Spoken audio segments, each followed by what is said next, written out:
Hi there, and welcome on a new episode on TypeScript design patterns. And in this episode, we will be discussing the visitor pattern. So let's have a look at the definition first. It states that it represents an operation to be performed on elements of an object structure. And the visitor in this way lets you define new operations without changing the classes of the elements on which it actually operates. So when is this useful? So you can imagine that you have, for example, an application where you draw a surface with shapes, with circles, with ellipses, with squares, etc. So and let's imagine that you draw these elements on this surface, and then you want to store the elements or output the elements. And let's think of PDF. If you would like to print the elements to PDF, what we could do on this object structure, that is this canvas that we have, we could add a method print to PDF.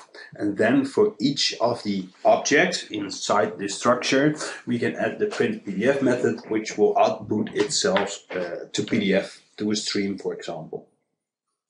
The difficulty with that, however, is that, first of all, the PDF standard might change, or that in a later stage, you would also like to print to HTML4. So you would need to add a method, print HTML4, to each of the elements in the object structure. So we have two methods right now, print to PDF and print to HTML4. But then again, the world changes, so HTML5 comes around. And then we need to print to HTML5. So again, we need to adjust all these elements that we have, the squares, the circles, the ellipses, to be able to print themselves to HTML5, to render themselves to HTML5. And in that way, we continuously have to change our objects in our object structure. That might prove very difficult, especially to maintain. So the visitor pattern allows you to define these print methods somewhere else in the visitor. And what you then can do is create, for example, a PDF visitor. And the PDF visitor is passed along the object structure. And the objects themselves call the visit method on the visitor. And the visitor then knows how to print the specific object. So we have a PDF printer, and it knows how to print an ellipsis or a circle or a square. And then the objects themselves will call the visit method on this visitor. If we would then need to print to HTML4, we create a new HTML4 visitor.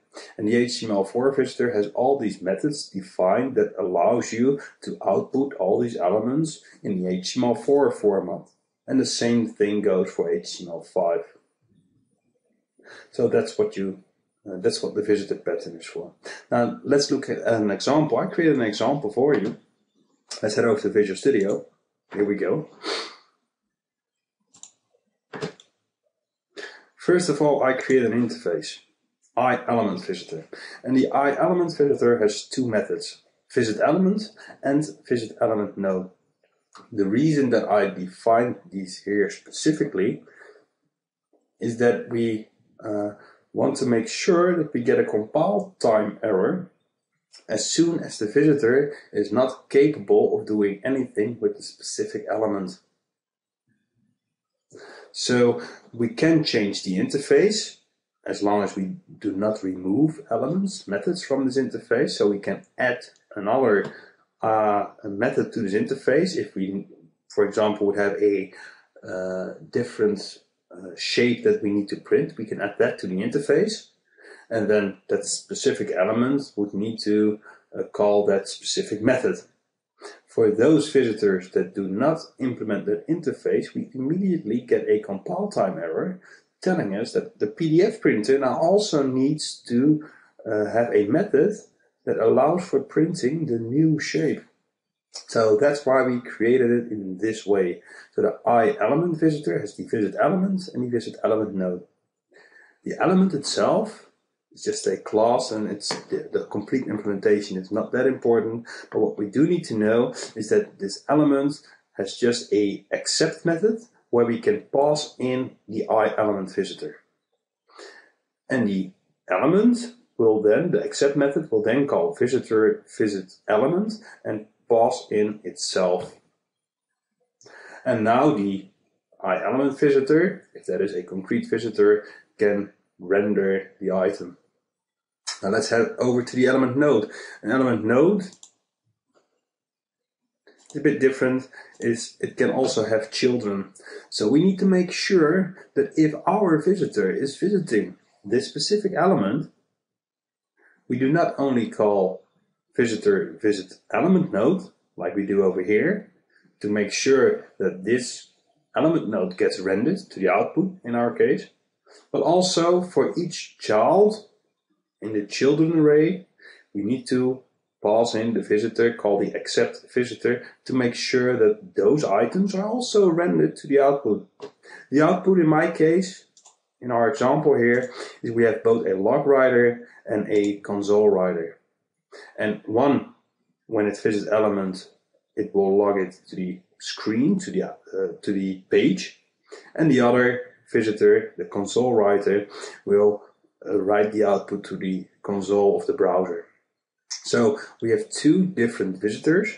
They both have a different way of outputting the information of the elements or element node being visited, but for the elements themselves, it doesn't make a difference. So if we would now like to output it to HTML4, or if you would like to output it to PDF or SVG, we can just do that by creating a different visitor.